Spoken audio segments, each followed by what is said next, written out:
नमस्कार। प्रबंध समिति आदर्श विद्या मंदिर ऑनलाइन क्लासेस में मैं उमा गहलोत आप सभी का स्वागत व अभिनंदन करती हूँ। आज का हमारा टॉपिक है हेन सॉन्ग का भारत विवरण।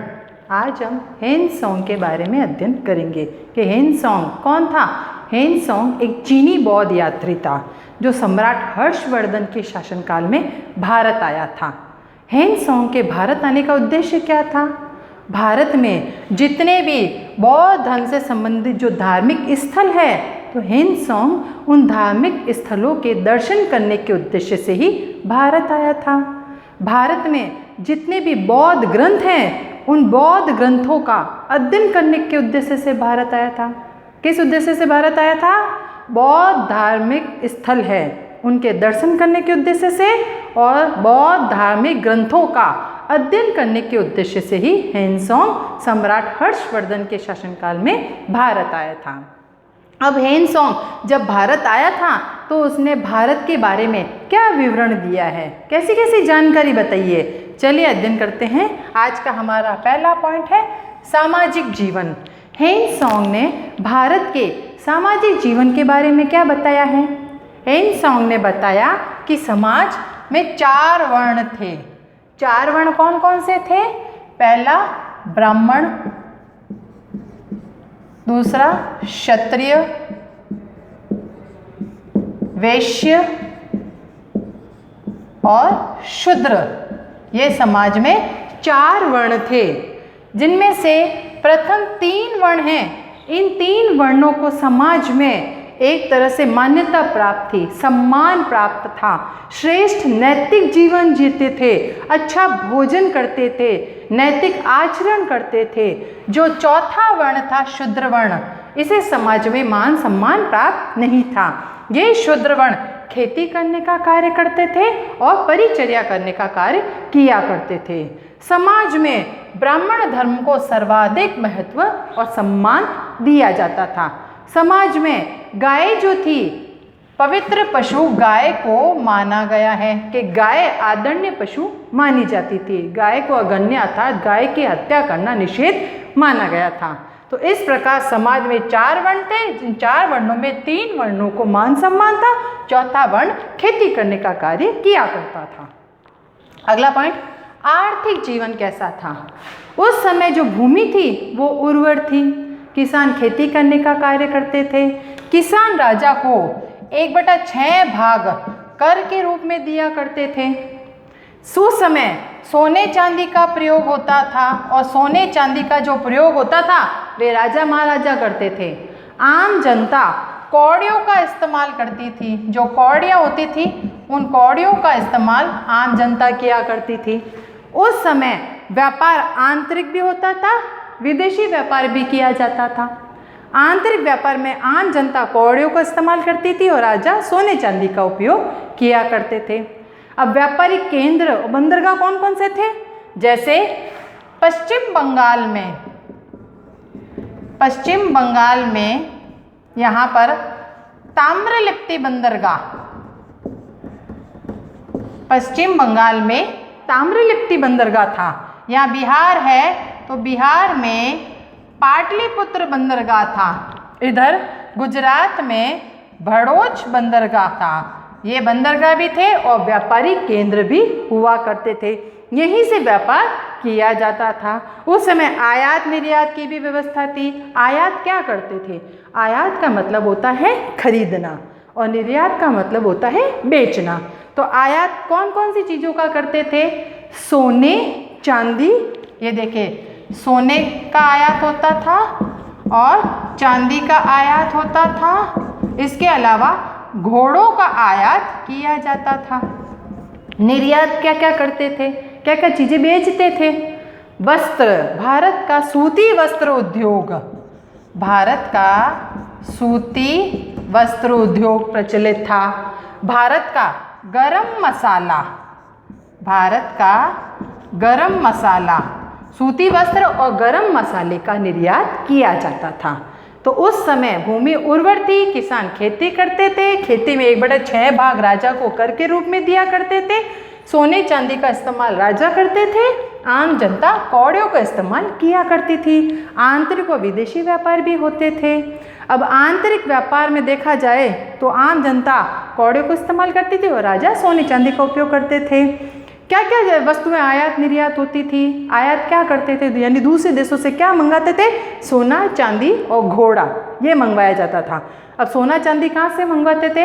अफ्रीका महाद्वीप है, वहीं से सोना चांदी मंगवाया जाता था। घोड़े कहाँ से मंगवाए जाते थे? घोड़े ईरान से मंगवाए जाते थे। अब भारत क्या क्या चीज़ें बेचता था? सूती वस्त्र और गरम मसाला, ये इन चीज़ों का निर्यात किया करता था।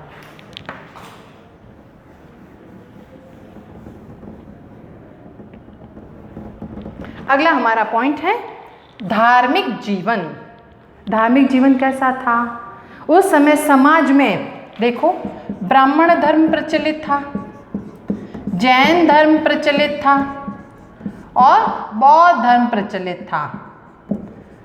तीनों धर्मों को समाज में समान महत्व दिया जाता था। ब्राह्मण धर्म में एक तरह से ब्राह्मण को भगवान के समान माना जाता था।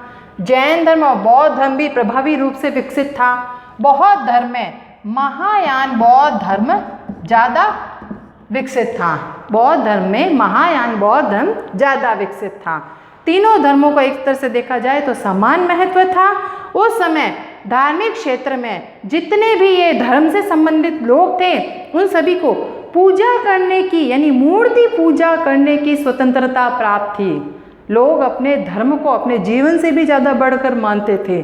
तो धार्मिक जीवन लोगों के लिए महान माना गया था। सभी प्रकार के धर्मों के लोग अपने अपने धर्म में अपने अपने जो देवी देवता होते थे उनकी मूर्ति पूजा किया करते थे। अब राजनीतिक जीवन कैसा था? सम्राट हर्षवर्धन श्रेष्ठ राजा थे, श्रेष्ठ सम्राट थे। सम्राट हर्षवर्धन ने अपनी भूमि, राजा की जो भूमि थी, उसको 4 भागों में बांट रखा था। वे 4 भाग कौन कौन से? यानी पहला भाग उन्होंने राज्य कार्य के लिए रखा, दूसरा भाग वेतन देने के लिए रखा, तीसरा भाग पुरस्कार देने के लिए रखा और चौथा भाग उन्होंने दान देने के लिए रखा। सम्राट हर्षवर्धन ने अपनी भूमि को 4 भागों में बांट रखा था। पहला राज्य कार्य के लिए, दूसरा वेतन देने के लिए, तीसरा पुरस्कार देने के लिए, चौथा दान देने के लिए निश्चित था। सम्राट हर्षवर्धन निरीक्षण यात्रा करते थे। उस समय दंड व्यवस्था कठोर नहीं थी, किसी को शारीरिक यंत्रणा नहीं दी जाती थी। सम्राट हर्षवर्धन के पास में बहुत बड़ी विशाल सेना थी और अपराध न के बराबर हुआ करते थे। तो इस प्रकार वहाँ का राजनीतिक जीवन था। अब शिक्षा गुरुकुलों के माध्यम से दी जाती थी। उस समय ये देखिए, नालंदा शिक्षा का प्रमुख केंद्र हुआ करता था और गुजरात में वल्लभी शिक्षा का प्रमुख केंद्र हुआ करता था। नालंदा और वल्लभी शिक्षा के प्रमुख केंद्र होते थे। नालंदा विश्वविद्यालय का मुख्य संस्थापक जो थे वे सम्राट हर्षवर्धन थे। यहाँ पर जो शिक्षा दी जाती थी वो मौखिक दी जाती थी, वाद विवाद हुआ करते थे, संस्कृत भाषा प्रचलित थी, ब्राह्मी लिपि प्रचलित थी और शिक्षा में देखा जाए तो सभी विद्यार्थियों को एक तरह से श्रवण यानी कान से सुनकर मौखिक ज्ञान होता था, उसमें अत्यंत आनंद की अनुभूति होती थी। तो ये थी उस समय की शिक्षा। अब हम चलते हैं हर्ष का मूल्यांकन। सम्राट हर्षवर्धन का मूल्यांकन करना है कि हर्षवर्धन कैसे थे। श्रेष्ठ वीर योद्धा थे, कुशल प्रशासक, श्रेष्ठ निर्माता, साम्राज्य विस्तारक, एक तरह से उन्होंने बहुत बड़ी सेना का निर्माण किया।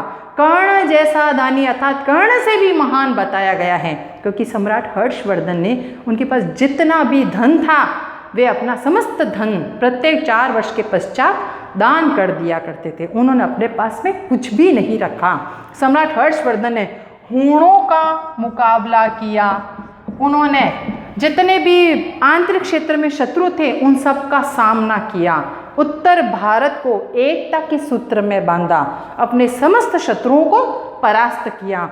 उन्होंने कन्नौज और प्रयाग में धर्म सभाओं का आयोजन किया।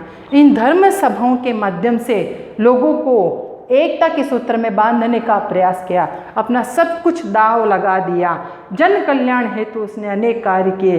Doctor R.S. त्रिपाठी सम्राट हर्षवर्धन की तुलना, डॉक्टर R.S. त्रिपाठी सम्राट हर्षवर्धन की तुलना अशोक व समुद्रगुप्त से करते हैं कि सम्राट हर्षवर्धन ने युग की धाराओं को बदलने का प्रयास किया। सम्राट हर्षवर्धन ने सामंतवाद को नियंत्रित किया, शत्रुओं को परास्त किया, उत्तरी भारत को एकता के सूत्र में बांधा, कर्ण से भी महान सम्राट बताया गया है। तो इस प्रकार अपने युग के क्षेत्र में सम्राट हर्षवर्धन जो थे अंतिम हिंदू सम्राट माने जाते हैं। धन्यवाद।